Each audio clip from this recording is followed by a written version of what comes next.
JC! Oo. Asan ka? Ang dating hot babe na si JC, unang round pa lang hindi na kinaya ang 10 kilong pabigat. Pati si Tado, bumigay din agad.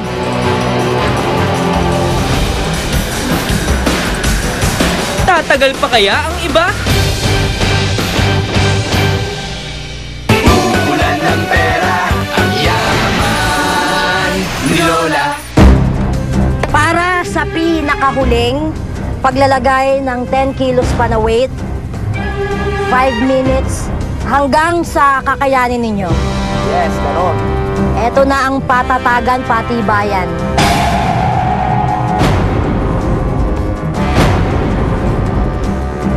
Nakikita na natin ngayon, Bogart, na pinamumulahan na ng mukha si Jan.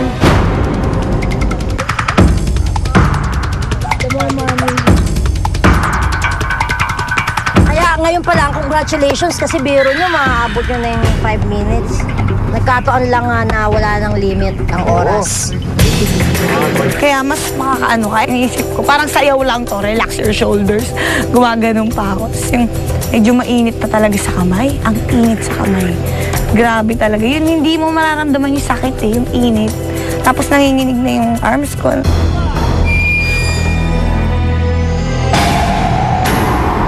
Hindi basta-basta gumigive up si Sheena. Hello. Ganon din si Charis. Si Sheena. Hello. Ay, hindi pwedeng... Si Charis. Okay, bumigay na nga. Yun, bumitaw na ako kasi wala na talaga, punong-puno na ako ng sugat, pasa, bukol. Tsaka masakit na talaga yung upper body ko. Sobra. Nag-iisang babae na lang si Charis sa mga finalist. Tatlo na lang. Once again, John Fair nangunguna. Pero close din si Mang Mike. Ngayon, nasa third place ka na, Charis.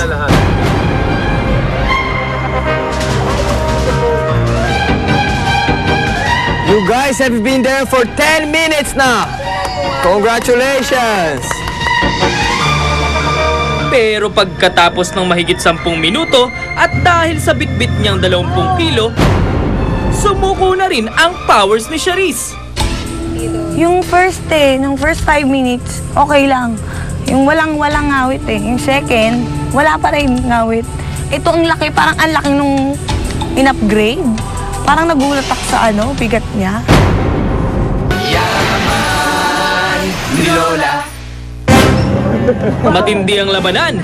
John Fair at Mang Mike, sino sa kanilang dalawa ang unang bibigay?